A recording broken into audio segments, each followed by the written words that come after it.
Hey guys, I wanted to get on here and begin on book number 2 of Magic Treehouse, The Night at Dawn.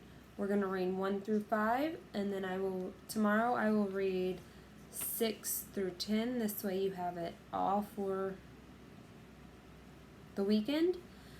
And I guess let's get started. Chapter 1, The Dark Woods. Jack couldn't sleep. He put his glasses on. He looked at the clock. 5:30.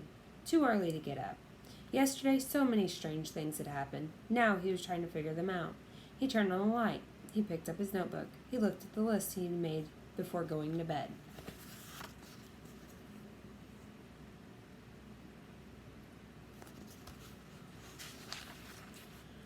Found treehouse in woods. Found lots of books in it. Pointed to Pteranodon picture and book. Made a wish. Went to time of dinosaurs. Pointed to picture of Frog Creek woods, made a wish, come home to Frog Creek. Jack pushed his glasses into place. Who was going to believe any of this? Not his mom, or his dad, or his third-grade teacher, Miss Watkins. Only his 7-year-old sister, Annie. She'd gone with him to the time of the dinosaurs. Can't you sleep? It was Annie, standing in his doorway. Nope, said Jack. Me neither, said Annie. What are you going to do? She walked over to Jack and looked at his notebook. She read the list. Aren't you going to write about the gold medal? She asked. You mean the gold medallion, said Jack. He picked up his pencil and wrote, Found this in dinosaur time. Aren't you going to put the letter M on the medal? Said Annie. Medallion, said Jack, not medal. He added an M. Aren't you going to write about the magic person? Said Annie. We don't know for sure if there is a magic person, said Jack. Well, someone built the treehouse in the woods. Someone put the books in it. Someone lost a gold medal in dinosaur time. Medallion, said Jack for the third time. And I'm just writing the facts, the stuff we know for sure. Let's go back to the treehouse right now, said Annie, and find out if the magic person is a fact. Are you nuts, said Jack. The sun's not even up yet. Come on, said Annie. Maybe we can catch them sleeping. I don't think we should, said Jack. He was worried. What if the magic person was mean? What if he or she didn't want kids to know about the treehouse? Well, I'm going, said Annie. Jack looked out his window at the dark gray sky. It was almost dawn. He sighed. Okay, let's get dressed. I'll meet you at the back door. Be quiet. Yay, whispered Annie. She tiptoed away as quietly as a mouse. Jack put on jeans, a warm sweatshirt, and sneakers. He tossed his notebook and pencil in his backpack. He crept downstairs. Annie was waiting by the back door. She shined a flashlight in Jack's face. Ta-da! A magic wand, she said. Shh! Don't wake up Mom and Dad, whispered Jack. And turn that flashlight off. We don't want anyone to see us. Annie nodded and turned it off. Then she clipped it onto her belt. They slipped out the door into the cool early morning air. Crickets were chirping. The dog next door barked. Quiet, Henry, whispered Annie. Henry stopped barking. Animals always seem to do what Annie said. Let's run, said Jack. They dashed across the dark, wet lawn and didn't stop until they reached the woods. We need the flashlight now, said Jack. Annie took it off her belt and switched it on. Step by step, she and Jack walked between the trees. Jack held his breath. The dark woods were scary. Gotcha, said Annie, shining the flashlight in Jack's face. Jack jumped back. Then he frowned. Cut it out, he said. I scared you, said Annie. Jack glared at her. Stop pretending, he whispered. This is serious. Okay. Annie shined her flashlight over the top of the trees. Now what are you doing, said Jack. Looking for the treehouse. The light stopped moving. There it was, the mysterious treehouse, at the top of the tallest tree in the woods. Annie shined her light at the treehouse and then down the tall ladder, all the way to the ground. I'm going up, she said. She gripped the flashlight and began to climb. Wait, Jack called. What if someone was in the treehouse? Annie, come back! But she was gone. The light disappeared. Jack was alone in the dark.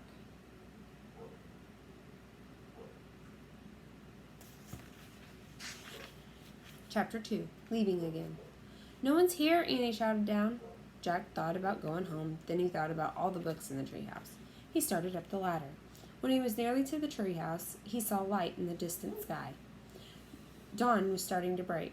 He crawled through a hole in the floor and took off his backpack. It was dark inside the treehouse. Annie was shining her flashlight on the books scattered about. They're still here, she said. She stopped the light on a dinosaur book. It was the book that had taken them to the time of the dinosaurs. Remember the Tyrannosaurus? Asked Annie. Jack shuddered. Of course he remembered. How could anyone forget seeing a real live Tyrannosaurus Rex? The light fell on a book about Pennsylvania. A red silk bookmark stuck out of it. "Remember the picture of Frog Creek?" said Annie. "Of course," said Jack. That was the picture that had brought them home. There's my favorite," said Annie. The light was shining on a book about knights and castles. There was a blue leather bookmark in it. Annie turned to the page with the bookmark. There was a picture of a knight on a black horse. He was riding toward a castle. Annie closed the book. "Annie, close the book," said Jack. "I know what you're thinking." Annie pointed at the knight. "Don't, Annie. We wish we could see this guy for real," said Annie. "No, we don't," shouted Jack. They heard a strange sound. Nee! It sounded like a horse neighing. They both went to the window. Annie shined the flashlight down on the ground. "Oh, no," whispered Jack. "A knight," said Annie. A knight in shining armor, riding a black horse through the Frog Creek woods. Then the wind began to moan. The leaves began to tremble. It was happening again. "We're leaving," cried Annie. "Get down!" The wind moaned louder. The leaves shook harder, and the tree house started to spin. It spun faster and faster. Jack squeezed his eyes shut. Then everything was still. Absolutely still. Jack opened his eyes. He shivered. The air was damp and cool. The sound of a horse's whinny came again from below. Nee! "I think we're here," whispered Annie. She was still holding the castle book. Jack peeked out the window. A huge castle loomed out of the fog. He looked around. The treehouse was in a different oak tree, and down below, the knight on the black horse was riding by. "We can't stay here," said Jack. "We have to go home and make a plan first." He picked up the book about Pennsylvania. He opened it to the page with the red silk bookmark. He pointed to the photograph of the Frog Creek woods. "I wish—" "No!" said Annie. She yanked the book away from him. "Let's stay. I want to visit the castle." "You're nuts. We have to examine the situation," said Jack. "From home." "Let's examine it here," said Annie. "Come on." He held his hand. "Give it." Annie gave Jack the book. "Okay. You can go home. I'm staying," she said. She clipped the flashlight to her belt. "Wait," said Jack. "I'm going to take a peek. A teeny peek," she said, and she scooted down the ladder. Jack groaned. Okay, she had won. He couldn't leave without her. Besides, he sort of wanted to take a peek himself.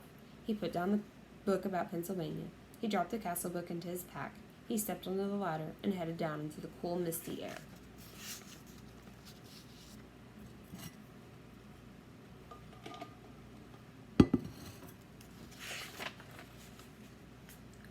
Number 3. Across the bridge. Annie was under the tree, looking across the foggy ground. "The knight's riding toward the bridge, I think," said Annie. "That bridge goes to the castle." "Wait, I'll look it up," said Jack. "Give me the flashlight." He took the flashlight from her and pulled the castle book out of his pack. He opened to the page with the leather bookmark. He read the words under the picture of the knight. "This is the knight arriving for a castle feast. Knights wore armor when they traveled long and dangerous distances. The armor was very heavy. A helmet alone could weigh up to 40 pounds. Wow! Jack had weighed 40 pounds when he was 5 years old, so it'd be like riding a horse with a 5-year-old on your head. Jack pulled out his notebook. He wanted to take notes, as he'd done on their dinosaur trip. He wrote, "Heavy head." What else? He turned the pages of the castle book. He found a picture that showed the whole castle and the buildings around it. "The knight's crossing the bridge," said Annie. "He's going through the gate. He's gone!" Jack studied the bridge in the picture. He read, "A drawbridge crossed the moat. The moat was filled with water to help protect the castle from enemies. Some people believe crocodiles were kept in the moat." Jack wrote in his notebook, "Crocodiles in moat?" with a question mark. "Look," said Annie, peering through the mist. "A windmill, right over there." "Yeah, there's a windmill in here, too," said Jack, pointing at the picture. "Look at the real one, Jack," said Annie, "not the one in the book." A piercing shriek split the air. "Yikes," said Annie. "It sounded like it came from that little house over there." She pointed through the fog. "There's a little house here," said Jack, studying the picture. He turned the page and read. "The hawk house was in the inner ward of the castle. Hawks were trained to hunt other birds and small animals." Jack wrote in his notebook, "Hawks in hawk house." You can see Jack looking inside the book in that picture. "We must be the inner ward," said Jack. "Listen," whispered Annie. "You hear that? Drums! Horns! They're coming from the castle. Let's go see." Wait, said Jack. He turned more pages of the book. I want to see what's really going on, Jack. Not what's in the book, said Annie. But look at this, said Jack. He pointed to a picture of a big party. Men were standing by the door, playing drums and horns. He read, fanfares were played to announce different dishes in a feast. Feasts were held in the great hall. You can look at the book. I'm going to the real feast, said Annie. Wait, said Jack, studying the picture. It showed boys his age carrying trays of food. Whole pigs, pies, peacocks with all their feathers. Peacocks? Jack wrote, they eat peacocks? He held up the book to show Annie. Look, I think they eat... Where was she? Gone. Again. Jack looked through the fog. He heard the real drums and the real horns. He saw the real hawk house, the real windmill, the real moat. He saw Annie dashing across the real drawbridge. Then she vanished through the gate leading to the castle. Chapter 4. Into the Castle. I'm going to kill her, muttered Jack. He threw his stuff into his pack and moved toward the drawbridge. He hoped no one would see him. It was getting darker. It must be night. When he got to the bridge, he started to cross. The wooden planks creaked under his feet. He peered over the edge of the bridge. Were there any crocodiles in the moat? He couldn't tell. Halt! Someone shouted. A guard on top of the castle wall was looking down. Jack dashed across the bridge. He ran through the castle gate and into the courtyard. From inside the castle came the sounds of music, shouting, and laughter. Jack hurried to a dark corner and crouched down. He shivered as he looked around for Annie. Torches lit the high wall around the courtyard. The courtyard was nearly empty. Two boys led horses that clopped over the gray cobblestones. Whee! Jack turned. It was the knight's black horse. Psst! He peered into the darkness. There was Annie. She was hiding behind a well in the center of the courtyard. She waved at him. Jack waved back. He waited till the boys and horses disappeared inside the stable. Then he dashed to the well.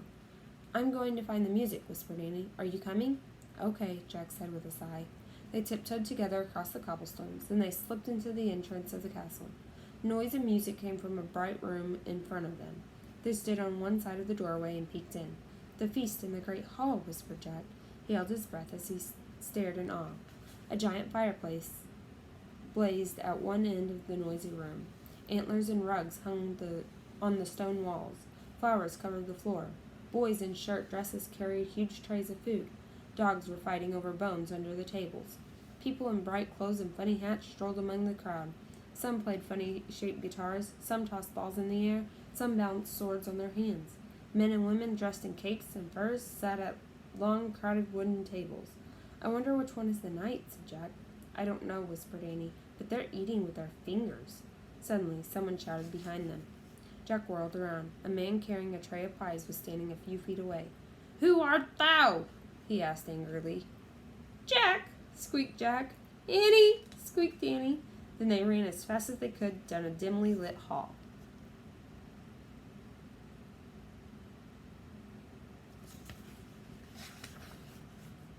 Chapter 5. Trapped.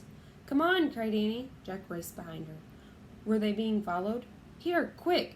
Annie dashed toward a door off the hallway. She pushed the door open. The two of them stumbled into a dark, cold room. The door creaked shut behind them. Give me the flashlight, said Annie. Jack handed it to her, and she switched it on. Yikes! A row of knights right in front of them.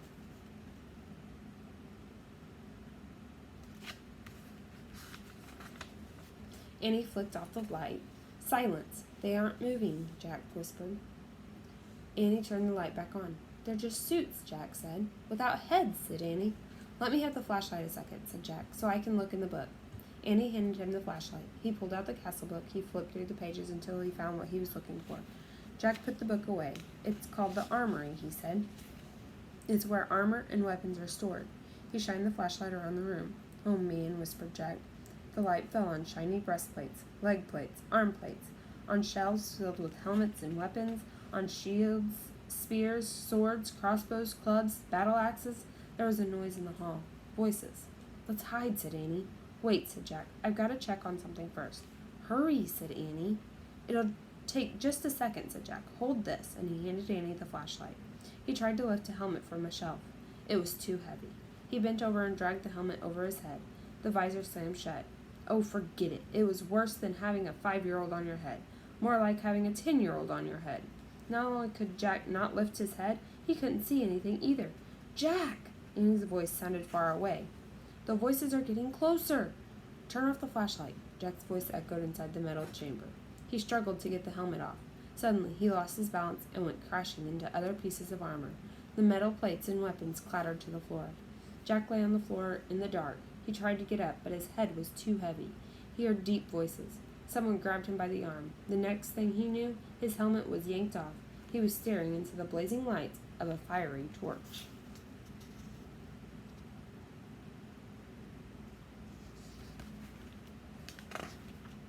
And that is it for today.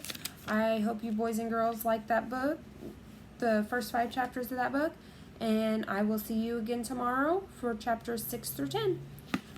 Bye.